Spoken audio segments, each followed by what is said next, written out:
Para muitas pessoas, o Bitcoin é um instrumento de liberdade criado segundo princípios da Escola de Economia Austríaca, visando dar maior independência patrimonial aos indivíduos frente ao Estado. Já para outros, o Bitcoin é uma tentativa fracassada de criação de uma moeda e hoje não passa de um mero meio de investimento. Para alguns ainda, o Bitcoin é apenas mais um instrumento voltado a facilitar a prática de crimes como de lavagem de dinheiro, enquanto que para algumas pessoas ainda, o Bitcoin é algo totalmente relevante que você não deveria sequer perder o seu tempo em procurar conhecer, dado que não terá qualquer efeito prático na vida real. Bem, o que eu quero trazer nesse vídeo é a exata compreensão da dimensão do significado do Bitcoin e de seus desdobramentos, como por exemplo as finanças descentralizadas, a tokenização e até mesmo projetos como a Drex, que é um projeto encabeçado pelo Banco Central do Brasil, visando criar uma versão tokenizada da moeda escritural ou moeda eletrônica, daquilo que você, grosso modo, chama de dinheiro. Havia duas soluções para problemas graves relacionados à parte jurídica e à parte da economia. A primeira delas era a criação de um direito de caráter cosmopolita, que não estivesse vinculado a nenhum Estado, de modo que os conflitos internacionais pudessem ser resolvidos de uma forma um pouco mais justa e eficaz. E a outra proposta é a de criação de uma moeda que não fosse emitida por nenhum Estado, uma vez que um dos maiores problemas da economia internacional é o chamado privilégio exorbitante, que nada mais é do que o poder que o detentor de uma moeda internacional como o dólar tem de financiar os déficits em suas transações correntes mediante emissão de sua própria moeda. Como solucionar isso? Muito simples, né? Entre aspas, né? Muito simples entre aspas. Mas é que a moeda que circula no âmbito internacional, ou seja, que os países utilizam como moeda de reserva para fazer frente às suas obrigações, ela não seja emitida por nenhum Estado. A única proposta que eu achei quando eu fui pesquisar semelhante a essa foi do John Maynard Keynes no acordo de Bretton Woods, quando foi realizado o acordo de Bretton Woods, que depois da Segunda Guerra o sistema monetário ele se desestruturou. Aí os países se reuniram, tinha a proposta dos Estados Unidos e a proposta da Inglaterra. A proposta da Inglaterra é justamente a criação dessa moeda, uma espécie de uma moeda de reserva que não seria emitida por nenhum Estado, chamada de Bancor. E a proposta dos Estados Unidos era de ter o dólar como moeda principal do sistema e o dólar estaria, por sua vez, lastreado ao ouro, o que deveria ser uma segurança para que os Estados Unidos não abusassem do privilégio exorbitante. Caso você já conheça um pouco da história, isso tudo está descrito com detalhes no livro, Direito à Moeda Nova Ordem Mundial. Os Estados Unidos, o presidente Nixon, abandonou o acordo de Bretton Woods, porque justamente ele abusou do privilégio exorbitante, então se os países quisessem trocar dólar por ouro, não teria ouro suficiente. E a partir daí, as moedas hoje não são mais lastreadas em ouro. Tem muita gente, eu acredito que talvez 70%, 80% da população que acha que ainda que o dinheiro é lastreado em ouro. Eu falo isso porque no mestrado de Direito tinha um estudante que quis discutir falando que a moeda ainda era lastreada em ouro, porque as pessoas não conhecem praticamente nada sobre sistema monetário, até porque o sistema monetário e economia monetária você estuda na faculdade de economia. Então, se você não for economista, geralmente você não vai ter esse conhecimento. Então, o fato é que quando o Bitcoin surge, o que o Bitcoin ele provou ser possível? A criação de uma moeda que não fosse estatal. E qual que era a grande questão que você tinha antes do Bitcoin? É que para você criar uma moeda que não fosse estatal, você precisaria ter um sistema de pagamentos para que essa moeda pudesse ser transferida. E o Bitcoin ele aparece, então, também com um sistema de pagamentos. Tem alguns que gostam de diferenciar Bitcoin com B maiúsculo e Bitcoin com B minúsculo. Bitcoin com B maiúsculo fazendo referência a esse sistema de pagamentos de caráter transnacional, que na verdade é o Bitcoin, do Bitcoin com B minúsculo, que seria a criptomoeda Bitcoin. Então, ou seja, ele mostrou que é possível e trouxe a tecnologia para isso. Tecnologia destinada à automação do processamento de pagamentos. E a partir daí você já deve saber então que teve vários desdobramentos. Só que como lá atrás eu já sabia, né, por esses estudos, de que você precisaria ter uma moeda, e na época a gente falava que isso era uma utopia, porque como que você vai ter uma moeda que não é emitida por nenhum Estado e não um sistema de pagamentos ainda totalmente transnacional? Não tinha como você saber disso, né? Até que apareceu o Bitcoin mostrando ser possível, né? E é claro que isso é apenas uma das questões. Uma outra questão que veio junto com o Bitcoin é a questão dos smart contracts, que aí solucionava um outro problema também que eu estava pesquisando, e que também é tratado nesse livro. O problema da regulamentação ineficiente, ou melhor, do modelo regulatório focado na retribuição, que hoje é ineficiente em relação às sociedades. Não vou nem falar, já era, esse trabalho foi feito em 2008, tá?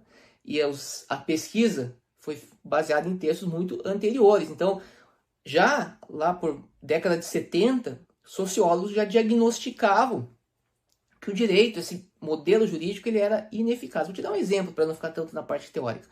Hoje, vamos pensar até nas fraudes em criptomoedas. O sujeito lá consegue captar criptomoeda ou qualquer outro investimento, capta bilhões e de repente ele some com o dinheiro.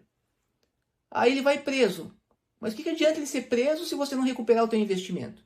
E eu estou falando aqui de uma questão ainda econômica. Agora pense em questões mais graves, por exemplo, relacionadas à parte de energia atômica, né? Por exemplo.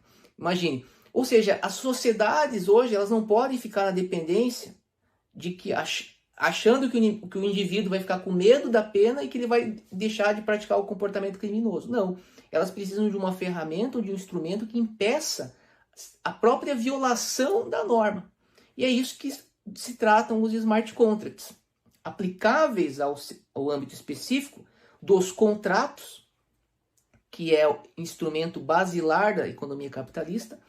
Você tem um sistema onde as obrigações são todas automatizadas de modo a desencorajar e evitar a inadimplência. É sobre isso que o Nick Szabo, criador do conceito, fala em um de seus artigos. Então é óbvio que, claro que você, quando você lê o livro, você vai entender melhor o que eu estou falando, porque você vai ter os detalhes da pesquisa. Mas você já deve perceber que, na medida que em 2012 você descobre que aquilo que você achava que era uma utopia, que era um estudo meramente teórico, você descobre que alguém provou que aquilo é possível, quem que não voltaria todas as suas forças para se dedicar àquilo? E desde então vocês devem já saber, né, claro, né, que isso foi em 2012, nós estamos já em 2024, que a minha aposta foi correta.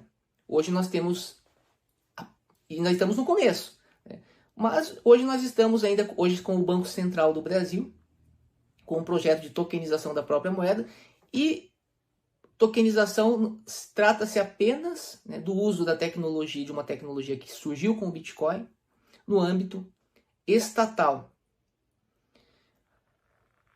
Isso, imagine se eu falasse isso em 2013, que um dia o Estado iria utilizar a tecnologia do Bitcoin para processar os pagamentos no âmbito do sistema financeiro estatal. Estaria internado, não estaria aqui, porém, hoje é a realidade. Não vou me delongar mais aqui sobre os desdobramentos do Bitcoin, como eles estão influenciando todo o processo econômico. Hoje o assunto da vez é a tal da tokenização dos ativos reais. E o porquê disso? Isso tudo está baseado nesses princípios da tecnologia, que fazem com que eu tenha algo que nós chamamos de regulamentação by design, ou seja, legal by design, que traz mais segurança, elimina custos de transação relativos às operações econômicas. E essa questão já mais focada na parte, nos aspectos monetários, isso tem grande significado para os países que são oposição, vamos dizer assim, aos Estados Unidos, que estão concorrendo, como a Rússia, a China, por exemplo. Por quê? Porque há uma discussão já de muitos anos, né, que esses países estão cada vez mais querendo trocar as suas reservas em dólar por alguma outra moeda. Isso já é tem lá os direitos especiais de saque que começaram. E o Bitcoin hoje é uma alternativa. Só que o Bitcoin, além de ser uma alternativa, ele traz a possibilidade de você replicar isso. Né? Então, ou seja, acho que você já deve ter entendido aqui a mensagem. Para se aprofundar mais, realmente você vai ter que comprar o livro, porque é um assunto muito complexo, onde a gente fala fala da história do dinheiro, fala sobre o que é o direito do ponto de vista filosófico, não apenas do ponto de vista jurídico.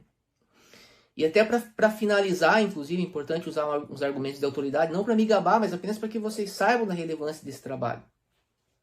Eu extraí um artigo desse trabalho falando que a solução para acabar com a pobreza no mundo seria a criação de uma moeda de reserva não estatal e mandei para a revista da Procuradoria-Geral do Banco Central. Eles analisaram o artigo e publicaram com destaque em uma das edições da revista. Foi o primeiro artigo. E eu nunca fui do Banco Central, não conheço ninguém no Banco Central. Ou seja, ele foi publicado apenas pelo valor do seu conteúdo. Esse mesmo artigo foi mandado para a revista de Direito da Fundação Getúlio Vargas, que é extremamente rigorosa na publicação de artigos. Dificilmente publica artigo de alguém que não tenha doutorado. E eu ainda era acadêmico de Direito. Esse meu artigo ele foi publicado também na revista de Direito da Fundação Getúlio Vargas. Eu já tinha terminado a faculdade, mas sequer tinha ainda especialização. Eu estava cursando uma especialização na época, inclusive, em controladoria. Então, e detalhe, também esses artigos aí me renderam depois o convite para representar no Brasil uma associação, essa sim formada por economistas de todo o mundo, que estudavam os reais impactos econômicos da criação de uma moeda mundial. Passei a representar no Brasil essa associação chamada Single Global Currency Association. O trabalho, que hoje vocês têm em forma de livro, ele foi aprovado com nota máxima por uma banca que contou com um filósofo e com um sociólogo, cuja formação foi toda feita na Universidade de Heidelberg, ou seja, graduação, mestrado e doutorado. Então, ou seja, é um trabalho de fato que eu me dediquei para pesquisar e que me trouxe os argumentos para que quando eu me deparasse com o Bitcoin, eu olhasse e falasse, é isso que nós estávamos procurando. Não tinha como dar errado. Não tinha como dar errado, por quê? Porque nós tínhamos um histórico de problemas sendo diagnosticado pelos maiores nomes do direito, da sociologia e da filosofia. As soluções aparentemente existiam, porém eram utópicas, criação de uma moeda de reserva internacional, de reserva não estatal, que pudesse ser transferida por um sistema de pagamentos que também não poderia ser estatal. Falar isso em 2009 era um atentado contra a lógica. E é claro que o Bitcoin, vocês sabem que foi criado, surgiu o white paper em 2008, mas eu só tive conhecimento em 2012. Então, levou um tempo ainda. Mas é óbvio que daí eu pesquisei também os trabalhos do Nick Szabo para entender melhor os smart contracts. Na verdade, eu acredito que eu lembro que até enquanto eu estava pesquisando, eu me deparei com alguns artigos do Nick Szabo, porque o Nick Szabo escreve muito antes já, tá? E aqui é uma outra história. Eu já vou adiantar para vocês a minha tese, que o Nick Szabo com certeza é um dos criadores do Bitcoin. Do contrário, o Satoshi Nakamoto plagiou ele. Tá? Mas isso já é um outro assunto. Tem um vídeo aqui no canal onde eu especifico melhor isso. Tá? É importante saber isso? É importante sim, porque ao menos para que você tome conhecimento sobre os trabalhos do Nick Szabo relativo aos smart contracts. E aí você vai começar lendo o livro, você vai também fazer associações com a chamada análise econômica do direito, e as coisas vão ficar mais claras. E você vai passar a entender que esses assuntos não estão sendo discutidos já há alguns anos no Fórum Econômico Mundial, porque simplesmente eles não têm outro assunto para conversar. Não.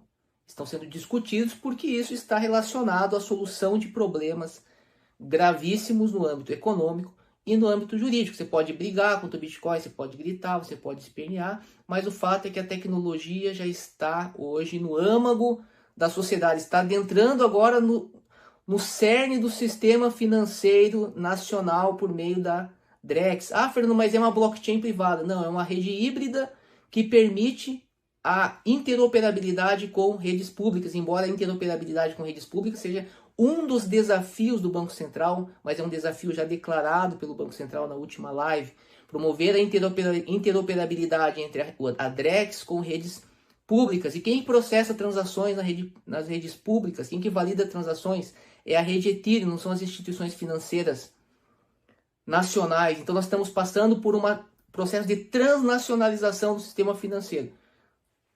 Vou parar por aqui, porque senão a gente vai ficar até 1 hora nesse vídeo. Esse vídeo é apenas para dar aí, apenas para incentivar vocês a adquirir este livro de modo a ter um conhecimento mais aprofundado. E aí vai ficar mais, vamos dizer assim, vai ficar mais gostoso acompanhar aí as aulas quando nós chegarmos na programação. Perfeito? Então, na próxima aula nós vamos ter uma última aula teórica, onde eu vou passar um overview do projeto, por que é importante esse projeto, aí já do ponto de vista mais específico em relação ao funcionamento da tecnologia, para daí nós passarmos ao código, né? Nós precisamos primeiro entender o que a gente vai fazer.